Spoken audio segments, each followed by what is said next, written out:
नमस्ते इंडिया के दर्शकों को वीरेंद्र मिश्र का नमस्कार। न तो हम कामये राज्यम न स्वर्गम न पुनर्भवम, कामये दुक्ताप्ता नाम प्राणी नाम आर्तनाशनम। एक तरफ भारतीय संस्कृति की पहचान के साथ ये जुड़ा हुआ है, तो दूसरी तरफ वसुधैव कुटुंबकम की भावना यहाँ चरितार्थ होती है। और इसी भावना के साथ पंडित जवाहरलाल नेहरू ने भारतीय सांस्कृतिक संबंध परिषद की जो नींव रखी, मौलाना आज़ाद ने उसको आगे बढ़ाया और आज इतने वर्षों बाद भी भारतीय सांस्कृतिक संबंध परिषद की पहचान समूचे विश्व में अपनी तरह से पैठ बना करके पहुंच चुकी है। आज हम बात कर रहे हैं डॉक्टर कर्ण सिंह जी से। डॉक्टर साहब, भारतीय सांस्कृतिक संबंध परिषद की पहचान जो है अपनी तरह की है, वसुधैव कुटुंबकम की पहचान है। जो कहा जाता है वसुधैव कुटुंबकम की भावना भारत में चरितार्थ रही है और इसको मान करके चला है। सारी वसुधा हमारी जो है, पृथ्वी जो है हमारा जो है परिवार है। और इसी भावना के साथ संस्कृति को लेकर के पूरे विश्व में भारत की पहचान को आगे बढ़ाने का काम जो पंडित नेहरू ने किया, मौलाना आज़ाद ने किया, वो आज आप आगे बढ़ाते हुए आगे बढ़ रहे हैं। आज इसकी पैठ बनी। आज आप क्या कहेंगे? आज मैं यही कहूँगा कि हमारी जो प्राचीन संस्कृति है और नवीन संस्कृति जो है हमारी स्वतंत्र भारत की, दोनों में भारत को केवल एक अलग देश नहीं माना गया है, एक संस्कृति माना गया है और एक विश्व संस्कृति का बहुत बड़ा संपूर्ण होने के लिए भारतीय संस्कृति ज़रूरी है। इसीलिए जो इसकी नींव रखी गई 60 साल पहले पंडित जवाहरलाल नेहरू और मौलाना आज़ाद ने, मौलाना आज़ाद उस समय शिक्षा मंत्री थे, उन्होंने इसकी नींव रखी। इसीलिए आज़ाद भवन इस भवन का नाम भी है और उनको हम इसका श्रेय देते हैं। जवाहरलाल जी तो खैर थे ही थे, वही प्रमुख नेता थे उन दिनों में। और हम ये प्रयत्न कर रहे हैं कि सारे विश्व में भारतीय संस्कृति को अपने सांस्कृतिक केंद्रों के माध्यम से अभिव्यक्त करें। 30-35 केंद्र अब सारे विश्व में हो गए हैं। पहले ज़्यादातर हम देख रहे थे पश्चिम की तरफ, अब हम पूर्व की तरफ देख रहे हैं। पिछले 5 वर्ष में मैंने काबुल में, Kathmandu, Thimphu, Dhaka, Bangkok, Kuala Lumpur, Beijing, Tokyo और सियोल 9 केंद्र खोले हैं। तो इसमें हमारी संस्कृति, योग, हमारा नृत्य जो है भरतनाट्यम, हिंदी भाषा, इस प्रकार की जो चीज़ें हैं। और फिर हम एक तो ये कार्य करते हैं, दूसरा हम फेस्टिवल्स करते हैं। वो किस तरह से डॉक्टर साहब? वो ऐसा होता है कि बिलफर्ज हम जापान के साथ कर रहे हैं, तो उस वर्ष हमारे कोई 200-250 कार्यक्रम जापान में होते हैं और जापान के 200-250 कार्यक्रम भारत में।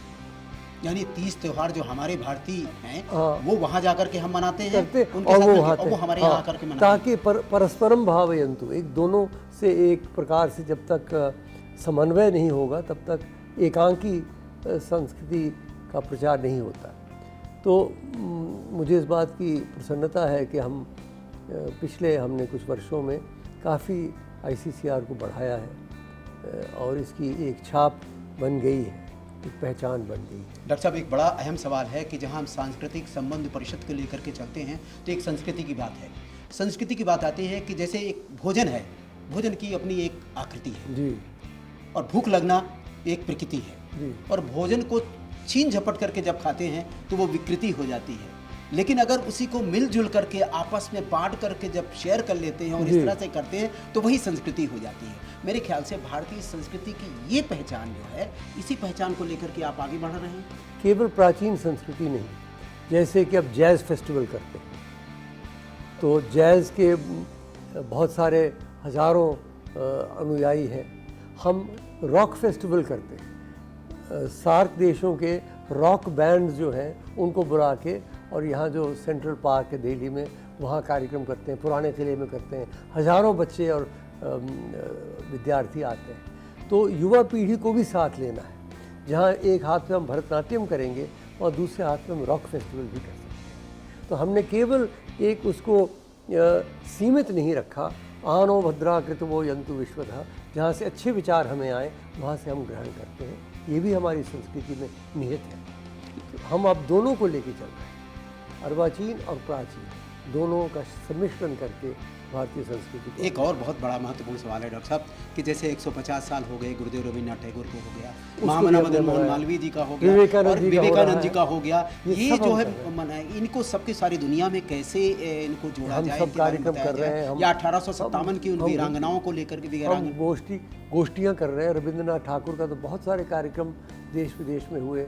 मदन मोहन मालवीय जी के कार्यक्रम होना आरंभ हो रहे हैं। अगले वर्ष से स्वामी विवेकानंद के, ये महापुरुषों से हम उनकी जो कृति है, उनके जो संस्कार हैं, उन्होंने जो बातें कही हैं, लिखी हैं, उनको विश्वव्यापी हम करें, क्योंकि वो बातें केवल भारतवर्ष के लिए नहीं थी, वो बातें सारे विश्व के लिए थी। इसलिए विश्व में हम उसको ले जाना चाहते हैं।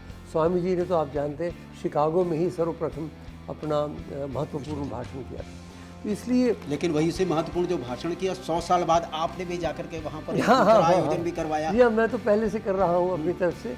लेकिन संक्षेप में ये कहूँ कि हमारी जो भारतीय सांस्कृतिक संबंध संस्था है, अब एक माध्यम बन गई है हमारे भारतवर्ष के जो राजनीतिक संबंध है, जो आर्थिक संबंध है, उनको मिला के सांस्कृतिक संबंध हम मना रहे। ये त्रिवेणी है, गंगा है राजनीतिक संबंध, यमुना है आर्थिक संबंध, लेकिन अदृश्य सरस्वती जो है वो है त्रिवेणी के रूप में वो है संस्कार और संस्कृति। भारतीय सांस्कृतिक संबंध परिषद की तरफ से नमस्ते इंडिया के दर्शकों को, नमस्ते इंडिया के दर्शकों को। मैं सब आपके दर्शकों को नमस्ते कहता हूँ और ये विश्वास दिलाता हूँ कि हमारी जो संस्था है, हम भारतवर्ष की संस्कृति को बड़े सौम्य ढंग से, बड़े सुचारू ढंग से हम देश विदेश में फैला रहे हैं।